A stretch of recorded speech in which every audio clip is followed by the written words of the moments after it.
வணக்கம். இன்னைக்கு நம்ம பார்க்க போற விஷயம் ரொம்பவே சுவாரஸ்யமானது.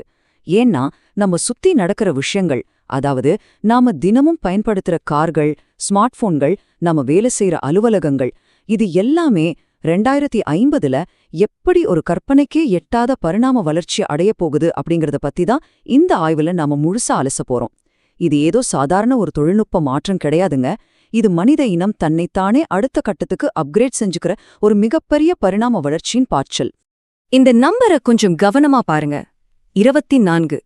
2050ஆம் ஆண்டுங்கிறது எங்கேயும் வெகு தொலைவுல இல்லைங்க. அது வெறும் 24 வருஷம்தான் தள்ளி இருக்கு. இந்த மிக குறுகிய காலகட்டத்துல மனிதர்களோட அன்றாட வாழ்க்கை முறை, நாம வாழ்ற நகரங்கள், ஏன் நம்மோட ஒட்டுமொத்த உயிர் வாழ்வுமே எப்படி ஒரு பெரும் மாற்றத்தை சந்திக்க போகுதுன்னு நினைக்கும் போதே கொஞ்சம் பிரமிப்பாதான் இருக்கு. அப்போ முற்றிலும் மாறுபட்ட இந்த புதிய உலகம் பார்க்கறதுக்கு எப்படி இருக்கும்? இந்த கேள்வியை நாம ஒவ்வொருத்தரும் கண்டிப்பா கேட்டுக்கணும். நம்மோட உடலமைப்பு, நாம வாழ்ற சுற்றுச்சூழல், நம்ம சமூக கட்டமைப்புன்னு எல்லாமே அடிப்படையிலே மாறப்போகுது. அப்படி மாறும்போது மனிதர்களாகிய நாம அந்த புதிய உலகத்துக்கு ஏத்த மாதிரி நம்மள எப்படி மாத்திக்க போறோம்?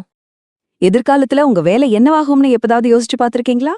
ஆர்டிஃபிஷியல் இன்டெலிஜென்ஸ், அதாவது ஏஐ ரோபோக்கள் நம்மளோட பல வேலைகளை செய்ய தொடங்கும் போது நம்ம வேலை நேரம் பெரும் அளவு குறையும்னு எதிர்கால ஆய்வுகள் சொல்லுது. கடைகள்ல கேஷியர்கள் இருக்க மாட்டாங்க, கார்களை நாம ஓட்ட வேண்டியதில்ல, கடினமான வேலைகள் எல்லாத்தையும் இயந்திரங்கள் பார்த்துக்க, மனிதர்கள் அதை நிர்வகிக்கிற பொறுப்புக்கு மட்டும் மாறுவாங்க. இது நம்மளோட அன்றாட வாழ்க்கையவே தலைகீழா மாத்த போகுது. இப்போ நாம கையில வச்சிருக்கிற இந்த மொபைல் போன்கள் எல்லாம் மெதுவா தூக்கி போட்டுட்டு கண்ல ஏஆர் லென்ஸ்கள், ஹாலோகிராம் ஸ்கிரீன்கள், நேரா மூளையோட இணைக்கப்பட்ட ஏஐ உதவியாளர்கள்னு நம்ம வாழ்க்கை முற்றிலும் டிஜிட்டலா மாறப்போகுது. இத பார்க்கும்போது மனிதன் தன்னோட சாதாரண வாழ்க்கையில இருந்து டிஜிட்டல் உலகத்தோடு ஒன்றிணைந்த ஒரு புதிய வாழ்க்கைக்கு தன்னை அப்கிரேட் செஞ்சுக்கிற அந்த பரிணாமம் ரொம்பவே தெளிவா தெரியுது. மருத்துவத்துறையில வரப்போற மாற்றங்களை கேட்டா நீங்க கண்டிப்பா ஆச்சரியப்படுவீங்க. இனி சின்ன சின்ன விஷயத்துக்கெல்லாம் நம்ம ஹாஸ்பிட்டல் போக வேண்டியதே இல்ல. டாக்டரோட செக்கப் எல்லாமே நம்ம வீட்ல இருந்தபடியே நடக்கும். நம்ம உடல் வெப்பநிலையில தொடங்குற மாற்றங்கள்ல இருந்து மாரடைப்பு வர்ற அபாயம் வரைக்கும் எல்லாத்தையும் இந்த ஏஐ முன்கூட்டியே துல்லியமா கணிச்சிடும். நம்ம உடம்பு 24 ஹவர்ஸும் கண்காணிக்கிற ஒரு முழுமையான டிஜிட்டல் சிஸ்டமா ஹெல்த் கேர் மாறப்போகுது. சரி, நம்ம வீடுகள், நகரங்கள் எப்படி இருக்கும்?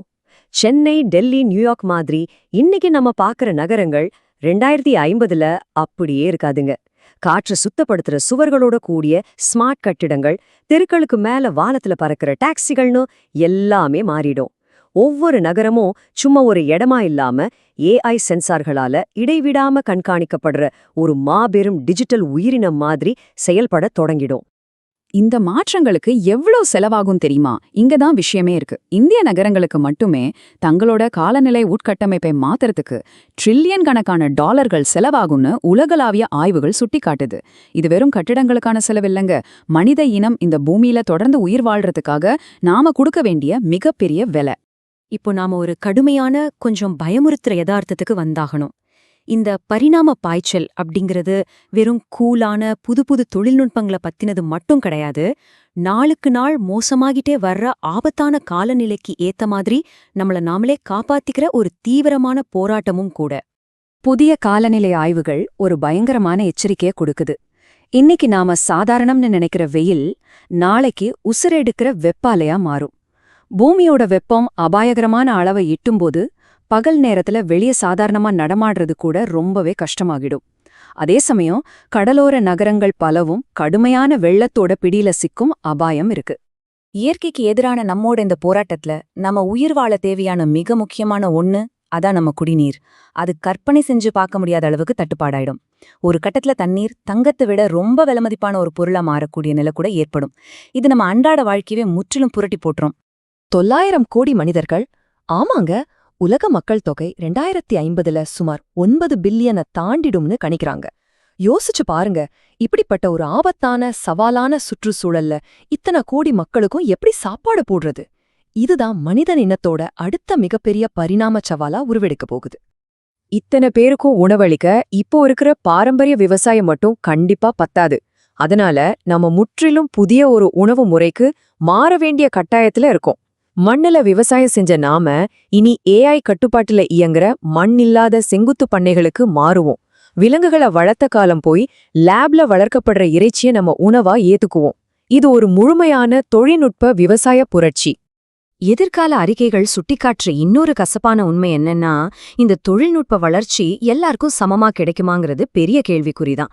ஒரு பக்கம் ஏழை நாடுகள் அதிக வெப்பம், தண்ணீர் பற்றாக்குறை, வேலையின்மைன்னு போராடிட்டு இருக்க, இன்னொரு பக்கம் வசதி படைச்சவங்க ஏஐ பாதுகாப்போடு கூடிய ஆடம்பர நகரங்கள்ல வாழ்வாங்க. இந்த ஏற்றத்தாழ்வு எதிர்காலத்துல ஒரு பெரிய பிரிவா மாற வாய்ப்பிருக்கு. பூமியில என்னதான் நாம இத்தனை சவால்களை சந்திச்சாலும் மனித இனம் சும்மா இருக்காது. நம்மோட தேடல் விண்வெளியின் எல்லைகளுக்கு நம்மள கொண்டு போகும். நிலாவுல ஒரு நிரந்தர பேஸ் அமைக்கிறது, செவ்வாய் கிரகத்துக்கு மனிதர்களை அனுப்புறதுன்னு நம்ம புதிய ஏஐ கூட்டாளிகளோட சேர்ந்து விண்வெளியில நம்ம ஆதிக்கத்தை விரிவுபடுத்துவோம்.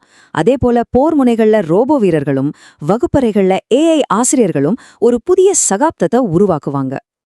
இந்த உச்சக்கட்ட தொழில்நுட்பங்களோட நாம முழுமையா இணையும் போது ஒரு ஆழமான கேள்வி நமக்கே தோணும். நாம இன்னும் உண்மையான மனிதர்களா தான் இருப்போமா? நம்மோட மனித தன்மை அப்படியே இருக்குமா? இல்ல மெஷின்கள் சொல்றத கேட்டு நடக்கிற வெறும் டேட்டாவா நாமும் மாறிடுவோமா? அதனால 2050 அப்படிங்கிறது ஏதோ கேலண்டர்ல வர ஒரு சாதாரண வருஷம் கிடையாது. மனிதன் ஒரு உயிரியல் உயிரினமா இருந்து இயற்கையோட சீற்றத்திலிருந்து தப்பிக்க போராடுற ஒரு டிஜிட்டல் உயிரினமா தன்னை மாத்திக்கிற ஒரு முக்கியமான தருணம். உண்மையை சொல்லணும்னா மனித வரலாற்றிலேயே இது ஒரு மிகப்பெரிய திருப்புமுனை. இறுதியா உங்ககிட்ட நான் ஒரு கேள்வி கேட்க விரும்புறேன். வரப்போற இந்த 2050ஆம் ஆண்டோட உலகம் ஒரு அற்புதமான ஸ்வர்க்கமா இருக்க போகுதா, இல்ல ஒரு பயங்கரமான இருண்ட உலகமா மாறப்போகுதா? எதா இருந்தாலும் சரி, இந்த மாபெரும் பரிணாம பாய்ச்சலை எதிர்கொண்டு அந்த எதிர்காலத்துல வாழ நீங்க தயாரா இருக்கீங்களா? தொடர்ந்து சிந்திப்போம்.